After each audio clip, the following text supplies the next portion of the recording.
हाँ जी, तो फिर आज हम बात करेंगे फेडरलिज्म के बारे में। तो फेडरलिज्म शब्द से हम क्या समझते हैं, इसके बारे में अब हम बात करेंगे। फेडरलिज्म शब्द का ये मतलब होता है कि जो भी पावर हमें हमारे कॉन्स्टिट्यूशन में मेंशन है, उसे गवर्नेंस के द्वारा, गुड गवर्नेंस के द्वारा सभी लेवल पे यूज किया जाया जा सके। ये फेडरलिज्म का सबसे की फैक्टर है। तो इंट्रोडक्शन की बात करते हैं, जो यहाँ पर मेंशन किया हुआ है। Federalism is a system of government which power is divided into the central authority and the constituent political unit. तो वही है, पावर को डिवाइड किया जाए इस तरीके से कि सभी लेवल पे उस पावर को यूज किया जाया जा सके। The constitution of India establish federal structure to the Indian government declare to be the union of the state, है ना। जहाँ पर फेडरलिज्म, सबसे बड़ी फेडरलिज्म का स्टेटमेंट ये भी है कि India, that is Bharat, should be the union of the state, है ना। स्टेट का एक यूनियन है, ये कई राज्यों का एक संघ है। तो ये स्टेटमेंट ही फेडरलिज्म को सपोर्ट करती है। थर्ड पॉइंट जो इंट्रोडक्शन में हैगा यहाँ पर, India model of the federalism is called the quasi federal system. It contain the major feature of the both federal and the union, है ना। इंडिया का जो सिस्टम है वो प्योर फेडरलिज्म को सपोर्ट नहीं करता। इंडिया का जो सिस्टम है वो एक क्वासी फेडरलिज्म सिस्टम है, जहाँ पर द फेडरेशन होता है यहाँ पर यूनियंस का, लेकिन यूनियन के पास जो पावर होती है वो ज़्यादा होती है then compare to the state. इसके बाद हम बात करते हैं कि इवोल्यूशन को कब से स्टार्ट कर दिया गया था। In India between the 321 and 185 BC in Magadha and Maurya for the first time assimilated a number of kingdoms and the republic which might to be the first subcontinent state of the Indian history in India। ठीक है ना। ये federalism शब्द का जो इस्तेमाल होना तभी से 321 BC से ही मौर्य एम्पायर्स और मगधा एम्पायर्स में ही स्टार्ट हो चुका था। Mughal begin the Sher Shah land revenue system, and the Akbar division of his empire into the provinces provided the excellent example of the federal government, है ना। जो मुगलों ने भी जो फेडरल सिस्टम को इंट्रोड्यूस किया था, जहाँ पर वो छोटी छोटी टेरिटरीज अलग अलग राजाओं में बांट दिया करते थे और उनको कई सारी पावर दिया करते थे, तो ये उस समय का एक फेडरल सिस्टम ही शो करता था। तो फेडरलिज्म कोई नया शब्द नहीं है, ये बहुत पहले समय से चलता हुआ आ रहा है। बाद में हमें टर्निंग पॉइंट देखने को मिला फेडरलिज्म में। The turning point in India federalism scheme should be when it take up to the British forces. जब ब्रिटिश फोर्सेस इंडिया में आए तो हमें फेडरलिज्म में चेंजेस देखने को मिले। The genesis of the present federal system in India lies to be the Simon report on May 1930 May 1930 which support the idea of the federal government in India. ठीक है ना। जो साइमन की जो रिपोर्ट आई थी उसमें फेडरल आइडिया को support किया गया था। और the government of India act 1935 aim to establish the India as a federation of the state. ठीक है ना। इस तरीके की यहाँ पर 1935 वाले एक्ट में बात की गई थी।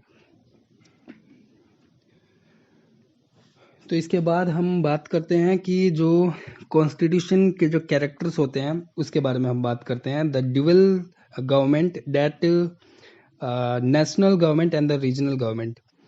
इस तरीके की ड्यूअल गवर्नमेंट की बात की गई है कि सेंट्रल पे एक अलग गवर्नमेंट होगी और जो स्टेट की लेवल पे एक अलग गवर्नमेंट होगी, जिसकी वजह से हम पावर को डिवाइड कर सकेंगे एक लेवल से दूसरे लेवल पे। ओके। और ये एक रिटन कॉन्स्टिट्यूशन में लिखा हुआ है फेडरलिज्म जैसे शब्दों को। और division of the power between the nation and the regional government, ये वाली हमने बात कर ली थी, है ना। पावर को डिवाइड कर लेना नेशंस में और रीजनल गवर्नमेंट में पावर को डिवाइड करना। Supremacy of the constitution, constitution supreme है, इससे ऊपर कोई नहीं है। Rigidity of the constitution, constitution को बदला नहीं जाया जा सकता, इस मामले में कॉन्स्टिट्यूशन रिजिड रहेगा, है ना। और इंडिपेंडेंट जुडिशरी, जो वहाँ का लॉ सिस्टम है वो इंडिपेंडेंट होगा, किसी के प्रेशर में आके वो काम नहीं करेगा। बाई कैमरल लेजिस्लेशन, और जो लेजिस्लेशन है वो दो सिस्टम से इंट्रोड्यूस होगा, लोकसभा और राज्यसभा, अपर हाउस और लोअर हाउस। और अगर मेरिट की बात की जाए, the division of power help in the easy government of the country.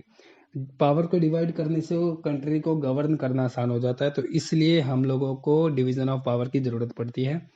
Second point जो इसमें मेंशन हुआ है, the independent judiciary is a merit for the nation, it help to proper remedy for the rights.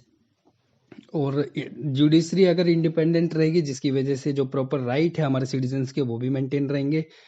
Third point, the motto of the unity in the diversity बिल्कुल, बहुत अच्छी बात है। जैसे अगर हम बात करेंगे फेडरलिज्म को प्रमोट करने से हमारे देश की या किसी भी देश की जो डाइवर्सिटी है वो भी मेंटेन रहती है। ये बात इन्होंने पॉइंट नंबर 3 में की हुई है। इसके बाद अगर हम बात करें इसमें जो जुडिशरी के जो सिस्टम है किस किस तरीके से जो इशू रिलेटेड है हमारे इंडियन फेडरलिज्म में, तो इंडियन फेडरलिज्म एक क्वासी फेडरलिज्म बोला जाता है, जिसमें हम पहले केस की अगर बात करें जो संताज और the state of the Punjab में जो केस हुआ था 1969 का जो केस था, में ये माना गया कि इंडिया एक क्वासी फेडरल स्टेट है, ना कि फेडरल। ठीक है ना। यहाँ सेंटर और स्टेट के बीच पावर का डिवीजन होता है और ये डिवीजन ऑफ पावर इक्विडिस्टेंटेबल नहीं होता। सेंटर के पास मोर पावर होते हैं देन कंपेयर टू स्टेट। ये स्टेटमेंट सुप्रीम कोर्ट ने बोला था संताज वर्सेस स्टेट ऑफ पंजाब, जो कि 1969 का केस है। तो इंडिया में फेडरलिज्म को आर्टिकल 245 से लेकर 254 के प्रोविजन में इंक्लूड किया गया है। किस में इंक्लूड किया है, किस फेडरलिज्म को किस आर्टिकल में इंक्लूड किया गया है? ये आर्टिकल 200, एक मिनट मैं यहाँ पर लिख देता हूँ।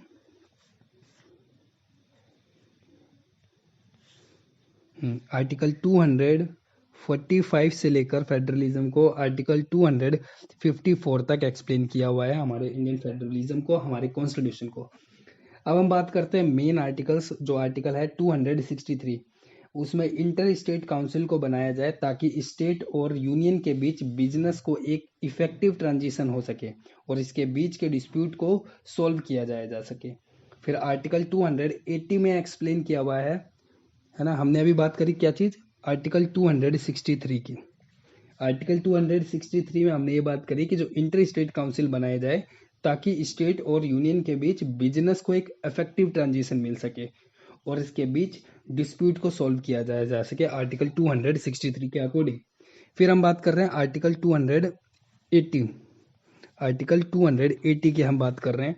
जो आर्टिकल 280 है वो बात करता है फाइनेंशियल कमीशन को इस्टेब्लिश किया जाए ताकि स्टेट और यूनियन के बीच रिलेशन वाली जो टर्म है उसको कॉन्फिडेंस और उसको कंडीशनली स्पेसिफाई कर सके, है ना। हम दोबारा बोलते हैं, फाइनेंस कमीशन को एस्टेब्लिश किया जाए ताकि यूनियन और स्टेट के बीच रिलेशन और उसकी टर्म और उसकी कंडीशंस को स्पेसिफाई किया जा सके आर्टिकल 280 के थ्रू।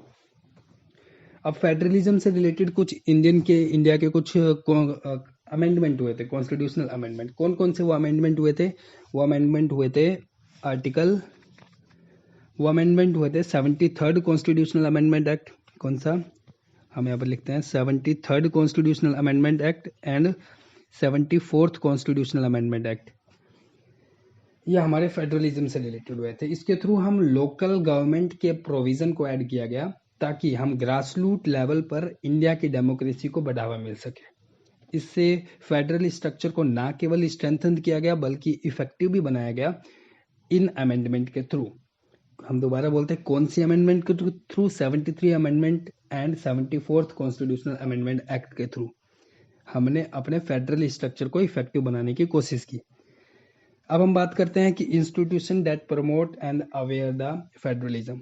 प्लानिंग कमीशन को रेस्पॉन्सिबिलिटी दी गई कि वो स्टेट को एक टूल के तहत दोनों के डिस्प्यूट को रिजोल्व करे। और आज के समय पे जो प्लानिंग कमीशन है वो बदलकर नीति आयोग को ये रेस्पॉन्सिबिलिटी दे दी गई है। इस पॉइंट को हम दोबारा दोहराते हैं। प्लानिंग कमीशन को ये रेस्पॉन्सिबिलिटी दी गई थी कि वो स्टेट को एक टूल के तहत दोनों के डिस्प्यूट को रिजोल्व करे, लेकिन आज के समय पे जो प्लानिंग कमीशन है उसको नीति आयोग में बदल दिया गया है और उसको ये रेस्पॉन्सिबिलिटी दे दी गई है। सेकंड जो हमें पॉइंट देखने को मिलता है, जो इंस्टीट्यूट देखने को मिलता है जो फेडरलिज्म को प्रमोट करता है, वो है इंटर स्टेट काउंसिल। और जो थर्ड है वो नेशनल डेवलपमेंट काउंसिल है। इसके बाद हमें देखने को मिलता है कि जो चैलेंज रिलेटेड क्या है हमारे इंडियन फेडरलिज्म को लेकर, क्या क्या चैलेंजेस देखने को मिलते हैं। पहला पॉइंट ये है कि जो प्लानिंग कमीशन को हटा दिया गया है और इंटर स्टेट ट्रिब्यूनल की मीटिंग पिछले कई सालों से नहीं हुई है। जैसे पिछले 7 सालों में एक ही बार हुई है ना। हम इस चीज को दोबारा बोलते हैं, जो प्लानिंग कमीशन को हटा दिया गया है और इसके बदले जो इंटर स्टेट ट्राइब्यूनल की मीटिंग, इससे देखी गई है कि जो इंटर स्टेट ट्राइब्यूनल की जो मीटिंग है वो पिछले 7 सालों में सिर्फ एक ही बार हुई है।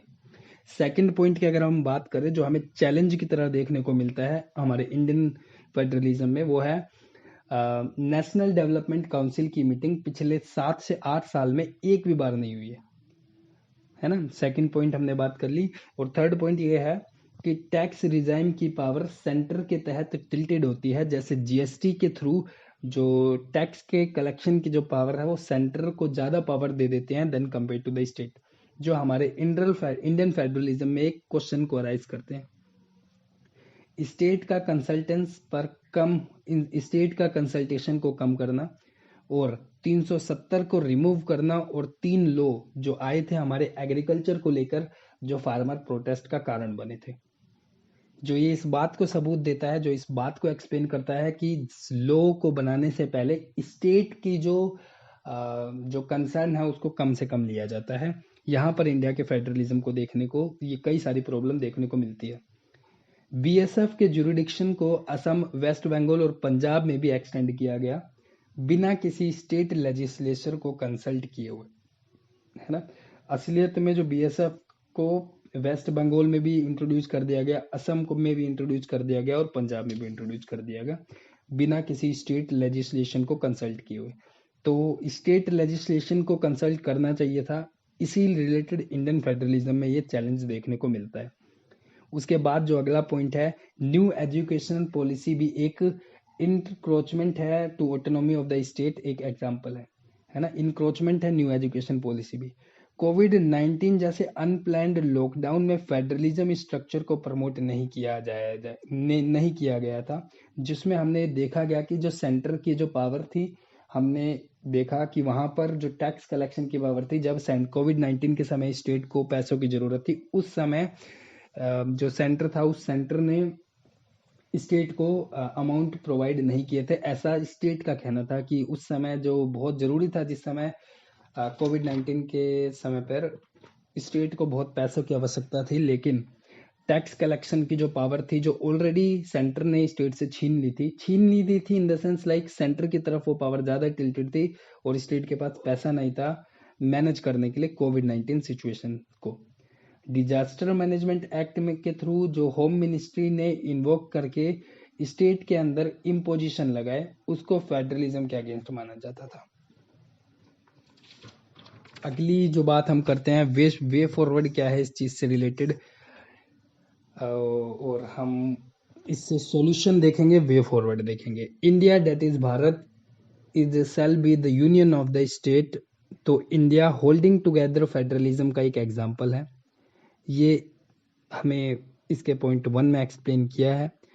पॉइंट 2 की अगर हम बात करें, इसमें केवल सेंट्रल गवर्नमेंट को ही नहीं बल्कि लोकल लेवल पे भी अफोर्ड करना होगा। कई बार हमने देखा कि जो सेंट्रल के पास पावर होने के कारण यहाँ पर जो लॉ मेकिंग प्रोसेस है वो सेंटर ही इम्प्लीमेंट करते हुए दिखाई देती है।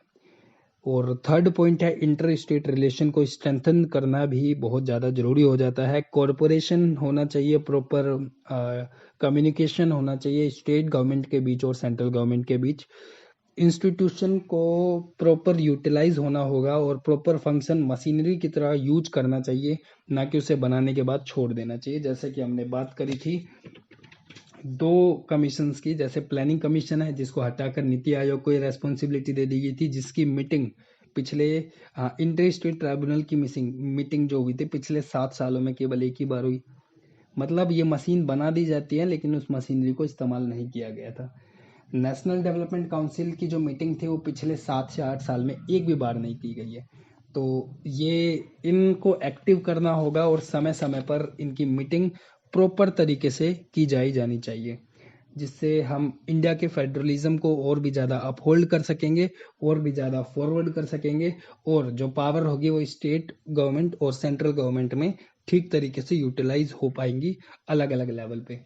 पंचायत लेवल को हम इस तरीके से देख सकते हैं। पंचायत एक बहुत अच्छा एग्जाम्पल है जहां पर हम फेडरलिज्म सिस्टम को इंट्रोड्यूस करते हुए देखते हैं, जहां पर पंचायत सिस्टम में हम लोकल विलेज में इंडिपेंडेंट जुडिशरी सिस्टम को देख सकते हैं। सो फेडरलिज्म में बस इतना ही। इशू भी हमने बात कर ली, सॉल्यूशन भी हमने बात कर ली, चैलेंजेस की भी हमने बात करी, अमेंडमेंट की भी बात करी। अमेंडमेंट हमने जो बात करी यहाँ पर 73rd और 74th कॉन्स्टिट्यूशनल अमेंडमेंट एक्ट, हमने इससे रिलेटेड एक केस पढ़ा जिसका नाम था संताल वर्सेस स्टेट ऑफ पंजाब, जो कि 1969 का केस था। और उसके बाद हमने इससे रिलेटेड कॉन्स्टिट्यूशनल प्रोविजन पढ़े जो कि फेडरलिज्म के आर्टिकल 245 से लेकर 254 तक है। इसके अलावा हमने आर्टिकल 263 पढ़ा। आर्टिकल 263 के बाद हमने आर्टिकल 280 पढ़ा। आर्टिकल 263 स्टेट और यूनियन के बीच जो बिजनेस है और जो उनके डिस्प्यूट को सॉल्व करने की बात करता है। आर्टिकल 280 फाइनेंस कमीशन को स्टैब्लिश किया गया था, जो स्टेट और यूनियन के बीच के जो रिलेशन है, टर्म है और उसको कंडीशंस को स्पेसिफाई करता है। So thank you.